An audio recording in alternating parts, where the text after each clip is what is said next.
안녕하세요. 한국은 강하다. 한강입니다. 오늘은 한국에서 일어나고 있는 정말 흥미로운 일에 대해 이야기해 보려고 합니다. 여러분은 한국을 멋진 K-팝 음악, 맛있는 음식 또는 멋진 기술로 알고 있을 것입니다. 하지만 한국이 세계에서 가장 큰 무기 판매국 중 하나가 되었다는 사실을 알고 계셨나요? 사실입니다. 사막을 가로지르는 탱크, 하늘을 날아가는 전투기, 우주로 날아가는 미사일을 상상해 보세요. 한국은 이 모든 것을 만들어 전 세계 국가에 판매하고 있습니다. 생각해보면 정말 놀라운 일입니다. 불과 수십 년 전만 해도 한국은 다른 나라의 도움에 의존하는 가난한 나라였습니다. 하지만 지금은 세계 무기 거래의 주요 플레이어가 되었습니다. 어떻게 이런 일이 일어났을까요? 하루아침에 이루어진 일은 아닙니다. 한국은 오랜 세월 동안 무기 산업을 발전시키기 위해 노력해왔습니다. 이 모든 것은 1970년대 한국의 지도자들이 한국의 자립도를 높이기로 결정하면서 시작되었습니다. 그들은 국방에 필요한 물자를 다른 나라에 의존하고 싶지 않았습니다. 처음에 한국은 총알이나 군복과 같은 간단한 것들을 자체적으로 만들기 시작했습니다. 하지만 시간이 지나면서 점점 더 첨단 무기를 만드는 데 능숙해졌습니다. 한국 기업들은 미국이나 독일 같은 나라에서 기술을 배웠고 그 지식을 활용해 자신들만의 독특한 디자인을 만들었습니다. 오늘날에 이르러 한국은 모든 종류의 군사 장비를 만드는데 정말 능숙해졌습니다. 거친 지형을 달릴 수 있는 탱크, 거친 바다를 항해할 수 있는 배, 음속보다 빠르게 비행할 수 있는 제트기 등이 있습니다. 정말 인상적인 장비들이죠. 하지만 한국은 이러한 무기를 자체적으로만 만드는 것이 아닙니다. 다른 나라에도 판매하고 있습니다. 실제로 지난 몇 년 동안 한국은 전 세계 10대 무기 수출국 중 하나가 되었습니다. 이는 대부분의 다른 나라들, 심지어 독일과 이탈리아 같은 큰 나라들보다 더 많은 무기를 판매한다는 것을 의미합니다. 그렇다면 누가 한국에서 무기를 구매할까요? 모든 종류의 국가, 한국의 가장 큰 고객 중 일부는 아랍에미리트와 사우디아라비아 같은 중동 국가들입니다. 이들 국가는 석유 판매로 많은 돈을 벌고 있으며 그 돈의 일부를 멋진 새 무기를 사는 데 사용합니다. 한국에서 무기를 구매하는 다른 국가로는 인도네시아, 이라크, 필리핀, 심지어 폴란드와 터키 같은 유럽의 일부 국가도 있습니다. 이들 국가는 자신과 자국의 이익을 보호하기 위해 강력한 군대를 원하고 있으며 한국 무기를 좋은 선택으로 여기고 있습니다. 그렇다면 왜 이 국가들이 미국이나 러시아 같은 다른 대형 무기 제조업체 대신 한국에서 무기를 구매하는지 궁금할 수 있습니다. 몇 가지 이유가 있습니다. 우선, 한국산 무기는 고품질로 유명합니다. 최첨단 기술을 사용하고 오래 사용할 수 있도록 제작되었습니다. 각국은 한국에서 구매하면 좋은 제품을 얻을 수 있다고 믿습니다. 둘째, 한국산 무기는 다른 나라 무기보다 저렴한 경우가 많습니다. 정말 좋은 휴대폰을 구입한다고 생각해보세요. 최신 아이폰을 살 수도 있지만 엄청나게 비쌀 것입니다. 또는 똑같이 좋지만 훨씬 저렴한 다른 브랜드를 구입할 수도 있습니다. 예산이 부족한 국가에서는 한국산 무기가 매력적인 선택입니다. 마지막으로, 한국은 일하기 쉬운 나라로 유명합니다. 친절하고 신뢰할 수 있으며 각 국가의 필요에 맞게 무기를 맞춤 제작하는 데 능숙합니다. 셰프가 원하는 대로 요리를 조금만 바꿔주는 레스토랑에 간다고 상상해 보세요. 한국이 무기 고객에게 제공하는 서비스가 바로 이런 것입니다. 물론 무기 판매는 큰 사업이며 한국 경제에 많은 돈을 가져다 줍니다. 2021년에 한국은 무려 72억 5천만 달러, 상당의 무기를 해외에 판매했습니다. 이는 대부분의 사람들이 평생 동안 볼 수 있는 돈보다 더 많은 금액입니다. 하지만 단순히 돈 때문만은 아닙니다. 한국에게 무기 판매는 다른 국가와 더 강력한 관계를 구축하는 것이기도 합니다. 다른 나라들이 한국에서 무기를 구매한다는 것은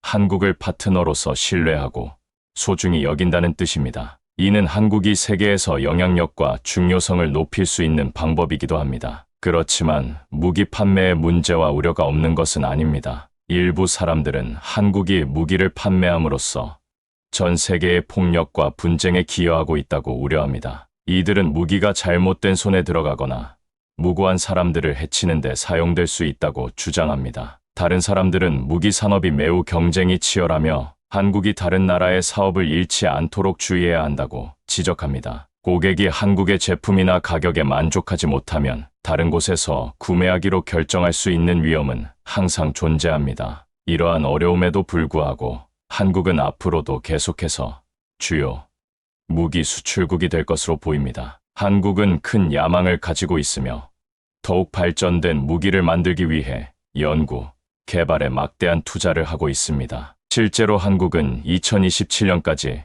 세계 4위의 무기 수출국이 되겠다는 목표를 세웠습니다. 이는 프랑스와 이스라엘 같은 국가보다 앞서고 미국, 러시아, 중국 바로 뒤에 위치하게 될 것입니다. 높은 목표이지만 한국은 이를 달성하기 위해 최선을 다하고 있습니다. 따라서 다음에 대규모 무기 거래에 대한 소식을 듣거나 군사 분쟁에 대한 뉴스를 보게 된다면 한국이 어떤 식으로든 연루되어 있을 가능성이 높습니다. 많은 사람들이 잘 모르는 한국의 한 단면이지만 한국의 이야기에서 중요한 부분입니다. 물론 무기 산업은 한국을 매력적이고 복잡한 나라로 만드는 요소 중 일부에 불과합니다. 활기찬 문화부터 최첨단 기술, 맛있는 음식에 이르기까지 한국에 대해 배우고 감상해야 할 것이 너무나 많습니다. 하지만 지금은 이 작은 나라가 어떻게 세계 무기 거래의 큰손이 되었는지에 대한 이야기에 주목할 필요가 있습니다. 오늘날과 같이 서로 연결된 세상에서는 사소해 보이는 작은 행동도 큰 결과를 가져올 수 있다는 사실을 상기시켜 줍니다. 여러분은 어떻게 생각하시나요?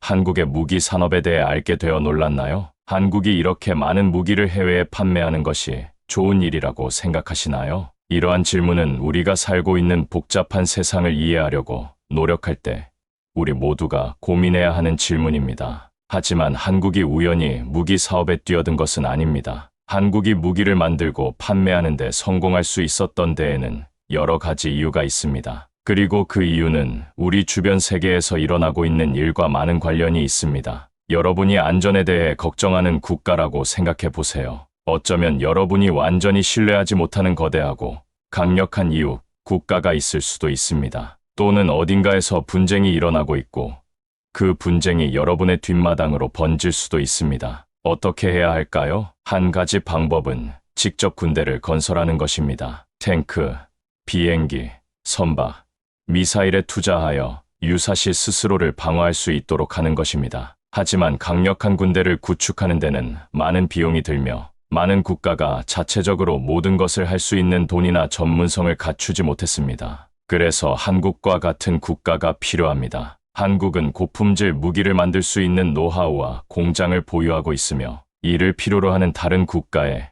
기꺼이 판매할 의향이 있습니다. 한국은 경제를 활성화하고 다른 국가와 더 강력한 관계를 구축할 수 있고 구매자는 자국민의 안전을 지키는데 필요한 도구를 얻을 수 있으니 서로 윈윈입니다. 하지만 흥미로운 점은 무기에 대한 수요가 항상 일정하지는 않다는 것입니다. 전 세계에서 일어나는 일에 따라 수요가 오르락내리락합니다. 그리고 최근에는 그 수요가 엄청나게 증가하고 있습니다. 우리는 지금 매우 불안정한 세상에 살고 있습니다. 여러 곳에서 갈등과 긴장이 끓어오르고 있고 이로 인해 많은 국가가 긴장하고 있습니다. 그들은 주변을 둘러보며 잠재적인 위협을 보고 이에 맞설 준비를 하고 싶어 합니다. 최근 뉴스에 나온 몇 가지 큰 사건만 봐도 알 수 있습니다. 러시아가 이웃 국가를 침공하여 대규모 무력 시위를 벌인 우크라이나 전쟁이 있습니다. 미국과 중국 사이에 긴장이 고조되면서 양측 모두 군대를 증강하고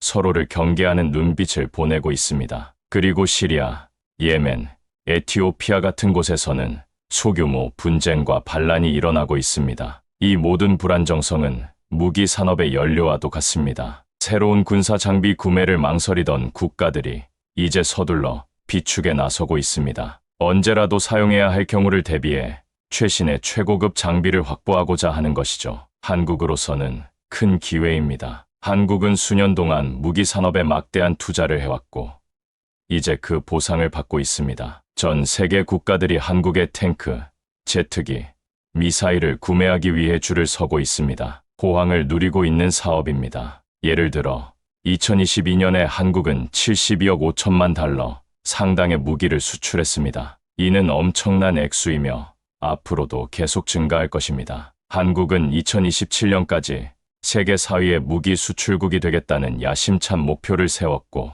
그 목표를 달성하기 위해 순조롭게 진행 중입니다. 그렇다면 한국의 가장 큰 고객은 누구일까요?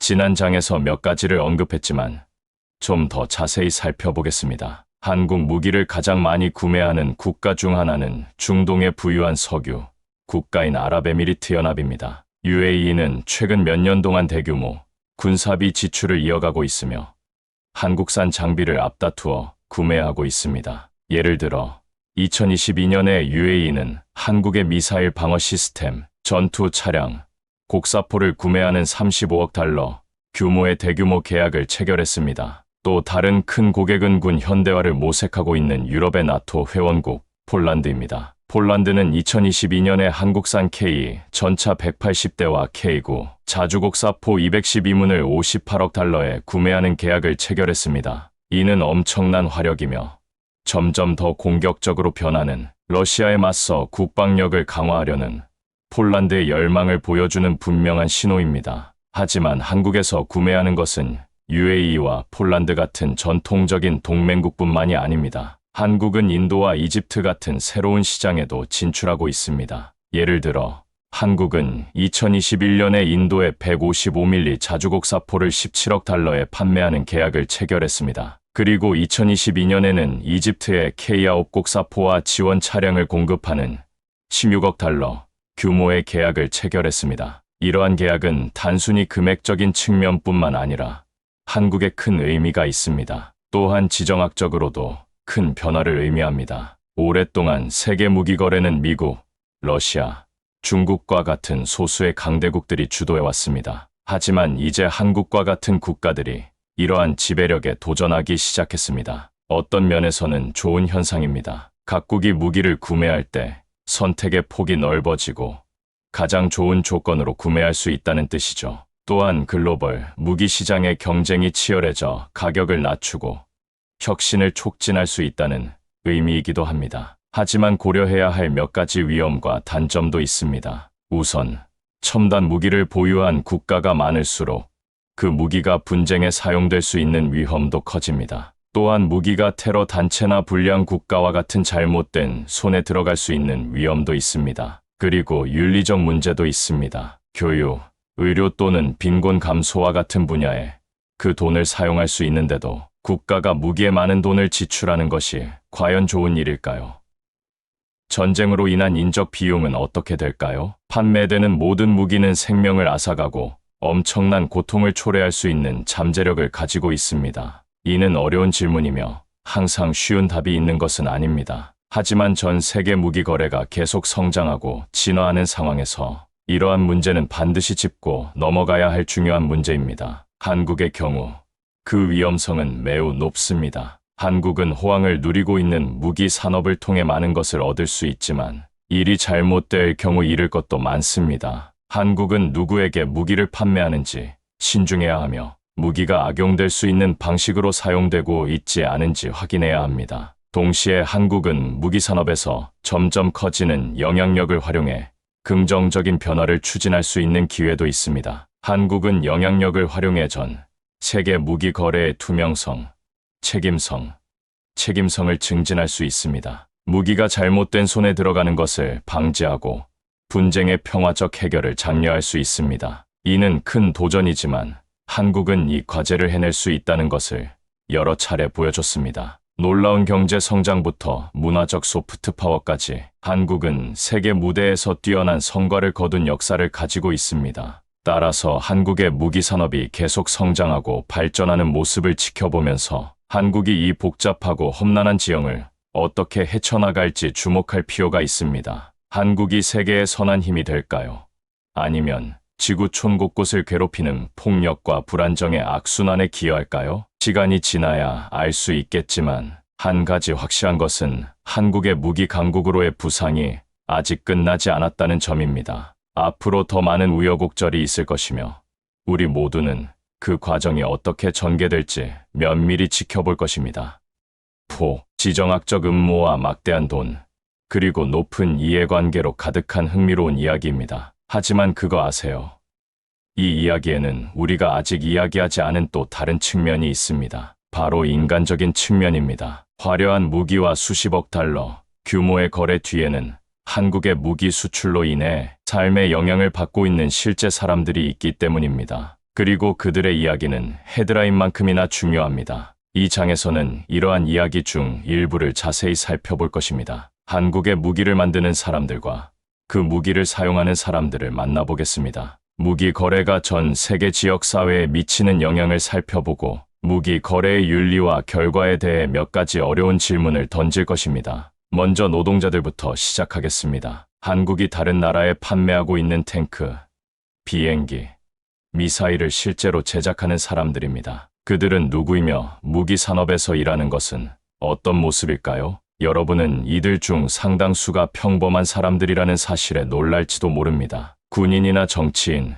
무기 거래상이 아닙니다. 그들은 생계를 유지하고 가족을 부양하기 위해 노력하는 엔지니어, 기술자, 공장 근로자입니다. 김성민 씨의 이야기를 예로 들어보겠습니다. 그는 한국 탱크 부품을 만드는 공장에서 일하는 45세의 두 아이의 아버지입니다. 그는 15년 동안 이 공장에서 일해왔으며 자신의 업무 품질에 큰 자부심을 가지고 있습니다. 제가 만드는 부품이 실제 전투에서 실제 탱크에 사용된다는 것을 알고 있습니다. 라고 그는 말합니다. 큰 책임감을 느끼며 매우 진지하게 받아들이고 있습니다. 하지만 김 씨는 이 일이 항상 쉬운 일은 아니라는 점도 인정합니다. 근무 시간이 길고 육체적으로 힘들며 마감 기한과 품질 기준을 충족해야 한다는 압박감도 큽니다. 그리고 자신이 무엇을 만들고 있는지에 대한 윤리적 문제도 있습니다. 가끔은 이 탱크의 반대편에 있을 사람들에 대해 궁금해지기도 합니다. 라고 그는 말합니다. 침략이나 억압이 아닌 자기 방어용으로만 사용되기를 바랄 뿐입니다. 이는 한국의 무기 산업에 종사하는 많은 근로자들이 공통적으로 느끼는 감정입니다. 그들은 자신이 하는 일에 자부심을 느끼지만 동시에 도덕적 함의와 씨름하기도 합니다. 그들은 자신이 만드는 제품이 생명을 앗아갈 수 있는 힘을 가지고 있다는 것을 알고 있으며 이는 결코 가볍게 여길 일이 아닙니다. 하지만 많은 이들에게 직업은 생명줄이기도 합니다. 최근 몇 년간 한국 경제는 힘든 시기를 겪었고 좋은 보수의 제조업 일자리를 찾기가 쉽지 않습니다. 무기 산업은 안정적인 급여와 함께 자신의 기술과 훈련을 활용할 수 있는 기회를 제공합니다. 그리고 이러한 공장이 위치한 지역사회도 있습니다. 한국의 국방 수도로 알려진 동남해안의 도시 창원과 같은 곳도 마찬가지입니다. 도시 경제의 약 4분의 1이 무기 산업에 기반을 두고 있으며 주요 무기 제조업체가 여러 곳에 위치해 있습니다. 창원 시민들에게 무기 산업은 양날의 검과도 같습니다. 한편으로는 일자리와 경제적 안정을 제공합니다. 공장은 주요 고용주이며 공급업체와 서비스 제공업체로 구성된 전체 생태계를 지원합니다. 하지만 다른 한편으로는 폭력과 갈등이 난무하는 산업에 지나치게 의존하는 것에 대한 불안감도 있습니다. 일부 주민들은 공장이 환경에 미치는 영향이나 사고 또는 보안 침해 가능성에 대해 걱정합니다. 그리고 도덕적인 문제도 있습니다. 전쟁 도구를 만드는 것으로 유명한 도시에 사는 것에 대해 어떻게 생각하시나요? 자녀에게 부모님의 직업에 대해 어떻게 설명하시나요? 창원을 비롯한 방위산업 중심지에 사는 사람들이 매일 고민하는 질문들입니다. 대답하기 쉽지 않은 질문이기도 합니다. 하지만 한국 무기 산업의 영향은 국내에서만 느껴지는 것이 아닙니다. 그 무기가 사용되는 국가에서도 그 영향이 느껴지고 있습니다. 그리고 여기서 문제가 복잡해집니다. 예멘의 경우를 예로 들어보겠습니다. 예멘은 2015년부터 잔혹한 내전에 휘말려 수만 명이 사망하고 세계 최악의 인도주의적 위기에 처해 있습니다. 그리고 한국은 예멘에서 싸우고 있는 사우디, 주도 연합군에 무기를 공급하는 국가 중 하나입니다. 2019년에는 한화디펜스라는 한국 기업이 사우디, 주도 연합군의 일원인 아랍에미리트의 장갑차 1000대 이상을 판매하는 계약을 체결했습니다. 이 거래는 30억 달러가 넘는 금액으로 한국 역사상 가장 큰 무기 거래 중 하나였습니다. 하지만 많은 논란을 불러일으키기도 했습니다. 인권단체들은 한국이 예멘의 분쟁을 부추기고 민간인 고통에 기여했다고 비난했습니다. 이들은 사우디, 주도의 연합군이 전쟁, 범죄와 민간인 지역에 대한 무차별 폭격으로 비난을 받아왔다고 지적했습니다. 예멘 국민들에게 이러한 무기의 영향은 치명적이었습니다. 집과 학교, 병원이 파괴되고 사랑하는 사람들이 죽거나 다치고 나라가 혼란과 빈곤에 빠지는 것을 목격했습니다. 타이즈시에 사는 35세의 세 자녀를 둔 아흐메드는 우리는 평범한 삶을 살았습니다. 라고 말합니다. 하지만 지금은 모든 것이 파괴되었습니다. 다음 폭탄이 언제 떨어질지 모르는 끊임없는 공포 속에서 살고 있습니다. 아흐메드의 이야기는 수많은 사례 중 하나일 뿐입니다. 예멘 전역에서 수백만 명의 사람들이 끝이 보이지 않는 전쟁의 한가운데서 생존을 위해 고군분투하고 있습니다. 그리고 그 전쟁을 부추기는 무기는 한국과 같은 나라에서 공급되고 있습니다. 물론 무기 수출로 인해 비판을 받는 나라는 한국만이 아닙니다. 미국, 러시아, 중국, 그리고 많은 유럽 국가들은 모두 인권 상황이 좋지 않거나 분쟁이 계속되는 국가에 무기를 판매한다는 비난을 받아왔습니다. 하지만 한국의 경우 이 문제가 특히 심각합니다. 한국은 북쪽 이웃 국가와 여전히 전쟁 중이고 미국과의 동맹에 크게 의존하고 있는 국가로서 무기 수출과 관련하여 미묘한 입장에 처해 있습니다. 한편으로 무기 판매는 한국의 독립성을 주장하고 경제를 부양할 수 있는 방법입니다. 미국의 군사 원조를 받는 수동적인 수혜자가 아니라 스스로 주요 플레이어임을 보여줄 수 있는 방법이기도 합니다. 그러나 다른 한편으로는 이러한 무기 판매는 책임감 있는 글로벌